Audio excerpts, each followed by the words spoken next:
This is the St. John's Podcast with Pastor Mark Stapleton. All right, welcome. This is the first podcast of our new series for St. John's. With me today is Pastor Mark Stapleton, and my name is Tim Vitek. And the purpose for the podcast is really just to talk about what's going on in our church, what's going on in the community. And for the first episode, I thought it would be a great idea to talk about one of our newest members to the congregation, Gracie. Gracie, come on, sit up. Let's sit up, make your appearance here. There she is. This is Gracie. She's a 22-month-old golden retriever. She's a girl, obviously. She's still learning the trade. Yeah. She's very, very smart. She knows all of her different commands, but sometimes she just doesn't want to do them. As most puppies do. Yes, yeah. She's just 22 months, but yeah. she's still learning. But she's got a cute little face on her, doesn't she? Absolutely, absolutely. Yeah. So how did the Comfort Dog program start? Maybe we could start talking about that. Yeah, we could do that. We started about 15 years ago. A wonderful organization called Lutheran Church Charities. They were starting their own Comfort Dog ministry, and they were going to have some kind of program where they going to show you what they do in the Comfort Dog ministry. And my wife and I are big dog lovers, and so my wife said that we were going. Okay, fine. So we get there, and I thought they would be giving us just some kind of presentation, and I'll give them a check for $50, and we're out of there. And we came out of there as handlers. And I'm thinking, how did this happen? Yeah. I just came to listen to the spiel. And you walked out with the dog. Yes, yeah. Well, not with the dog, but we're fully trained handlers. And so, back then they used to train the dogs at Dwight Prison. Okay. It was an all-women's prison, and the governor finally shut that down. And all of a sudden, they needed people to take over because the prison was shut down. So we decided to do that, and we would help train them. So we got them when they were about 8, 9, 10 months old. First we had Zippy, and then we had Rachel, and our last one was Lila. And Lila looked a lot like Gracie here. So we got Lila when she was about 10 months old, and she's still a puppy, just kind of like her, very, very skinny like her. Sure. But now it's our job to get her socialized. Right. And we have her for 3 or 4 months, and then we had to give her up. That's the hard part. I could imagine. I mean, that was not a good day. Mm-hmm. Not a good day. And so we'd take her to the Jewel and take her to Home Depot and this kind of thing. And my wife's very musical. She goes, let's take her to Ravinia. Okay, which is an outdoor concert place in Highland Park. It's a wonderful place. And so she goes, let's do it even better. Let's take her to Tchaikovsky's 1812 Overture. And they had live canon there. So it's not a quiet environment. No. That was the whole idea. If she can withstand canon, this is a great dog. Right. And so we got there, and everyone's out there in the open. Everyone's got their own little lounge chair and a table and a glass of wine and all this. And actually, she did really well during the overture. And we're waiting for the cannons, da-da-da-da-da-da-da-da. And we're waiting for the big crash. And Lila just puts her head up a little bit and then puts it down. And I'm thinking, this is a great dog. Yeah. Wow, she can take cannon. This is a great dog. But right before that, we started with a very quiet Beethoven piece. And up in Ravinia, during the classical concerts, you had to be quiet. Mm-hmm. And they had the ushers with their little signs, please be quiet, be respectful of others, and all this kind of thing. And if you're not quiet, they will ask you to leave. And so I've seen it happen. So we're sitting there, and we're halfway through the Beethoven piece, and about 50 feet in front of me is a woman sitting there in a lounge chair, and she's facing me, and she starts crying. And the crying went from crying to weeping, and weeping to wailing, and I mean wailing. And the people around her are trying to quiet her down because I'm waiting for the ushers to kick her out of there. Sure. And they couldn't do it. And I'm sitting there, and I look at Kristen, and I go, are you watching this? What is wrong with this lady? I mean, what could be so wrong in her life that she's just losing it? I mean, she was literally wailing. They finally got her calmed down, and I felt really sorry for her. Mm-hmm. I felt pity. Like this there must be something really wrong. And I wanted to comfort her, but I really didn't know how. And then being the mental giant that I am, I thought, comfort dog. I have Lila, a comfort dog. I can comfort her with a comfort dog. This is great, which shows you how smart I am. And so the Beethoven piece gets over, and I pick up, I take the leash, and I start walking, and Kristen goes, where are you going? I'm gonna go see that lady. The lady who's crying? I go, yeah. What are you gonna do that for? I'm gonna try to comfort her. I got a comfort dog here. Yeah. And she goes, well, what are you gonna say? And I said, I have no idea. You're just gonna go over there and start talking to her. I go, yeah. I go, hon, I think this is a God moment. Yeah. I think God wants me to go over there and comfort this lady. And God has never talked to me. I never hear voices in my head. To me, it's all through the thought process. But I'm thinking, God really wants me to go over there. And so I get Lila, I start walking, and I look back and I go, pray for me, because I have no idea what I'm going to do. No. Zero, none. And so I get up to the lady, and she looks up, and she sees Lila, and she goes, it's a Goldie, a golden retriever puppy. And she starts to pet her. And, but she's calm now, and I said, look, I don't mean to embarrass you, but I was sitting right over there, and I saw that you were crying. I thought you might want to pet our comfort dog.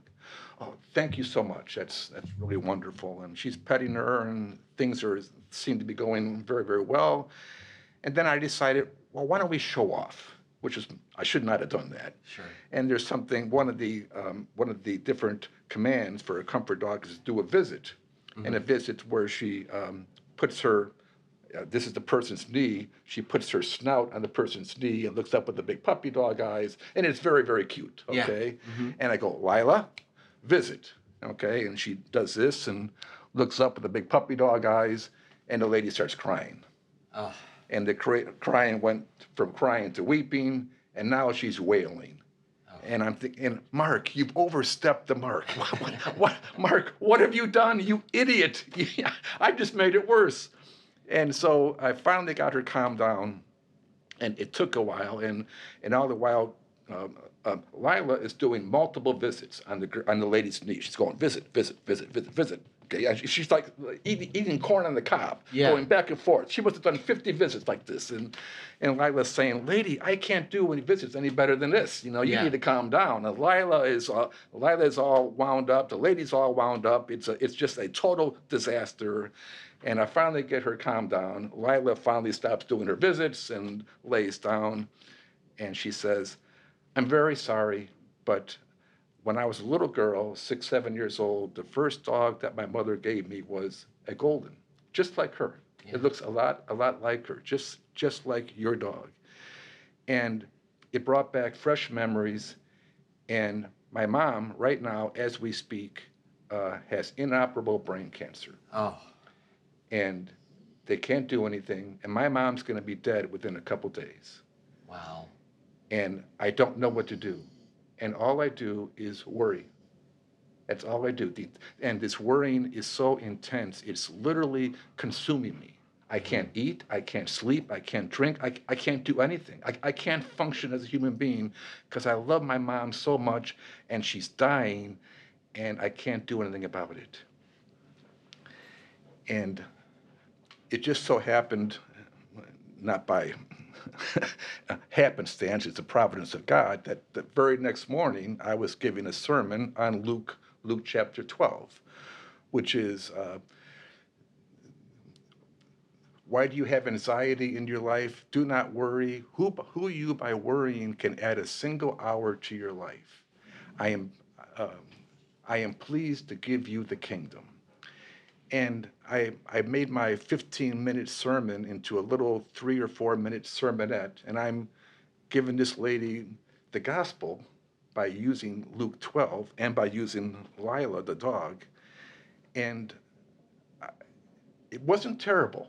Yeah. It wasn't terrible. I'm just winging it. And winging it, that's not one of my best attributes, but I'm winging it, and it just kind of came out. It was a God moment. It was truly a God moment. And the lady, I finally get through, and the lady says, you have no idea how much you just helped me.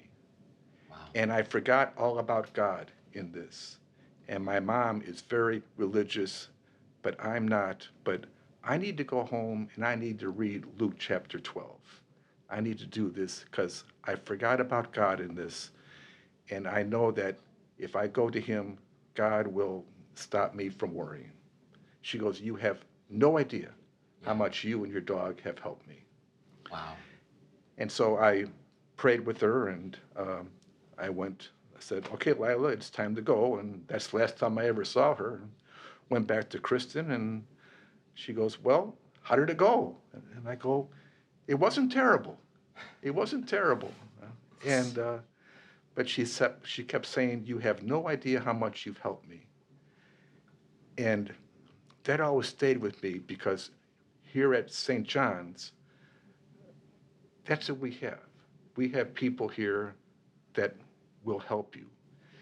And if you want to join this church and just come here and just on Sunday mornings, you're here for that 1 hour and then you leave, that's fine.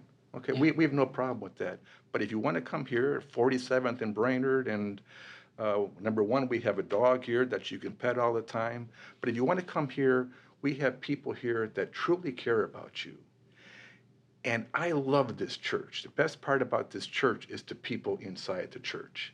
And these are people that truly care. And you are one of them, Tim. Okay, but they truly care about people. And that if you have a problem, physical, mental, emotional, okay, whatever it is, we have people here that will help you. This church is a family. Mm-hmm. And that's the best part about St. John's Lutheran, is that we have people that care. There's people here that will give you the shirt off their back. Yeah. And when you come in through the doors, I think we are a very friendly congregation. We will welcome you, no matter what you look like, color of your skin, whatever. It doesn't matter to us, okay? But we are here to worship Jesus, and if that helps you, then you are invited here, okay? But we are here to help you, and so that's always been very, very meaningful, and that little story just kind of takes it all in. Takes it all in. Yeah, so. I love that you shared that story, and you know my family. I can attest to that. If you told me 5 years ago that I'd be sitting in your office doing a podcast, I'd say you're out of your mind. Yeah. But here we are, and like I said, I can definitely attest to that. This church has changed my family in just immeasurable ways. Good. And it's helped us, and it's really brought about nothing but positive things in my life. So, good. Wonderful. You know, again, going back to the church and what's here, there's a lot going on right now too, right? Yes. We've got a lot of programs starting. We've got the preschool kindergarten going on. Right. Some great teachers here. It's a great facility. Yeah. Being an audio nerd, coming into the sanctuary and hearing the acoustics in the church is just absolutely, it's a stunning place to be. Yeah, it's beautiful inside church. It's wonderful. We have the Meals to Go program where we will feed the hungry. We help with the Beds program, which is helping with the homeless in the area. So we're dealing with that, and we have the Comfort Dog program where we visit different public schools in the area. We visit our own school every single Monday morning. But we're visiting different high schools and junior highs and elementary schools, and the kids just love Gracie. I mean, just how could you not love love Gracie? That's for sure. Yeah. And I'll put a plug for another program that the church has let me start. We're starting a judo program. Yes. In the next couple of weeks, I'm very excited to have a USA Judo program starting at the church. It's a community program. It's for the community. Kids and adults are welcome. Very excited to start that program as well, and just to have the opportunity to do that here. They'll be starting up in the next few weeks, won't it? Yeah, next couple of weeks. Mats are ordered. Just waiting for the mats to come in. Got some crash pads that my wife Sarah and I we restuffed. I don't know how I was using these crash pads because there was literally no stuffing. And if you ever know anything about judo, you're getting thrown into a crash pad. You hit it pretty hard. So when I realized there was no stuffing in these crash pads we were using, I was like, ooh, I got to change that. So, but yeah, we've got some fresh crash pads, fresh mats. It's going to be a beautiful practice space in the basement. So again, it's another program we're looking forward to. So, Good, wonderful. yeah. So with that, I think we've covered a lot and gotten out what we wanted to about the church and the programs here. Again, I can't say it enough. This is a wonderful place to be, and I'm so excited and honored that you're doing this podcast with me, because in the future, we really want to talk about all the stuff that's going on in the church and the community. And I think this will be great for our members to hear these sit-down chats, and we'll have more to come. Looking forward to it, Tim. All right. Thanks, Pastor Mark. All right. Very welcome. Perfect.